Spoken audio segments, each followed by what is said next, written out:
شروع اللہ کے بابرکت نام سے جو بڑا مہربان اور نہایت رحم فرمانے والا ہے۔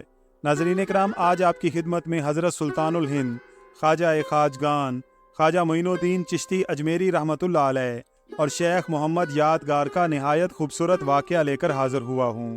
امید کرتا ہوں یہ واقعہ آپ کے لیے دلچسپی کا باعث ہوگا۔ ناظرین اکرام، ایک دفعہ حضرت خواجہ معین الدین چشتی اجمیری رحمۃ اللہ علیہ ہرات سے سبزوار تشریف لے گئے۔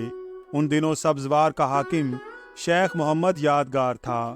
اس کو خلفائے ثلاثہ حضرت سیدنا ابوبکر صدیق، حضرت سیدنا عمر فاروق اور حضرت سیدنا عثمان غنی رضوان اللہ تعالی علیہم اجمعین سے اس قدر بغض تھا کہ جس شخص کے نام کا کوئی جزو بھی ابوبکر، عمر اور عثمان ہوتا تھا وہ اس کے حاکمانہ عتاب کا نشانہ بنتا تھا۔ شیخ محمد یادگار کا باغ شہر سے باہر تھا۔ اس حوض کے کنارے ایک نشست گاہ تھی جہاں بیٹھ کر شیخ محمد یادگار داد عیش دیا کرتا تھا۔ حسن اتفاق سے جب حضرت خواجہ معین الدین چشتی رحمۃ اللہ علیہ سبزوار پہنچے تو بہت زیادہ تھکے ہوئے تھے، اس لیے اس باغ میں ٹھہر گئے۔ آپ نے حوض میں سے غسل کر کے 2 رکعت نماز ادا کی اور تلاوت کلام خداوندی میں مشغول ہو گئے۔ اسی دوران اطلاع آئی کہ حاکم شہر شیخ محمد یادگار سیر و تفریح کے لیے باغ میں تشریف لا رہا ہے۔ باغ کے مالی اور خدام نے صفائی اور آرائش شروع کر دی۔ حوض کے کنارے فرش فروش بچھانے آئے تو آپ کو رونق افروز دیکھا۔ خدام چاہتے تھے کہ حضرت خواجہ معین الدین چشتی کو حوض کے کنارے سے اٹھا دیں، مگر آپ کا نورانی چہرہ دیکھ کر کچھ بولنے کی ہمت نہ ہوئی۔ انہوں نے آپ کے قریب ہی حوض کے کنارے خوشنما اور بیش قیمت قالینوں کا فرش بچھا دیا اور ہر قسم کا سامان عیش سجا دیا۔ کچھ دیر بعد شیخ محمد یادگار کی سواری آئی۔ خدام معدب کھڑے ہو گئے۔ خدام جانتے تھے کہ شیخ محمد یادگار نہایت بدعقیدہ آدمی ہے اور اولیاء اللہ کے بارے میں اچھے خیالات نہیں رکھتا اور ممکن ہے کہ وہ حضرت سلطان الہند کو کوئی نقصان پہنچائے۔ ایک خادم نے نہایت ادب کے ساتھ آپ کی خدمت میں عرض کیا کہ حضور، اگر حرج نہ ہو تو آپ کسی دوسری جگہ تشریف لے جائیں۔ سلطان الہند نے فرمایا، تم کوئی فکر نہ کرو اور قدرت خدا کا تماشا دیکھو۔ خادم وہاں سے ہٹ کر ایک درخت کی آڑ میں کھڑا ہو کر دیکھنے لگا کہ اب پردہ غیب سے کیا ظہور میں آتا ہے۔ تھوڑی دیر بعد شیخ محمد یادگار آیا تو حضرت خواجہ معین الدین چشتی کو اپنی جگہ دیکھ کر غصہ سے خدام سے مخاطب ہوا کہ اس فقیر کو یہاں سے کیوں نہیں اٹھایا۔ خادم خوف کے مارے کانپنے لگا اور اس کی زبان سے ایک لفظ بھی نہ نکل سکا۔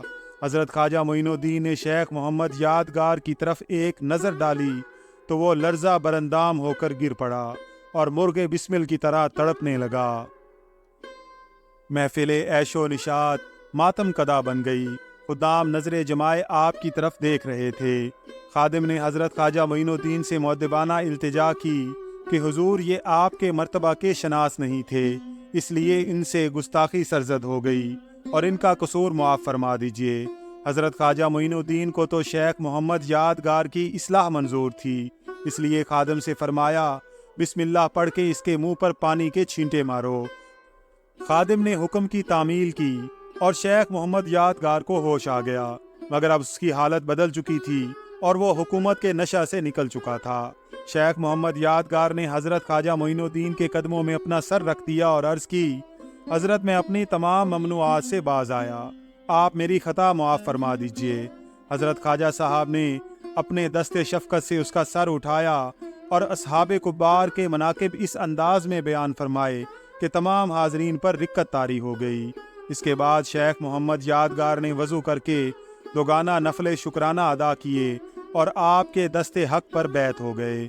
شیخ محمد یادگار نے اپنا کل مال و اثاثہ آپ کی خدمت میں پیش کر دیا۔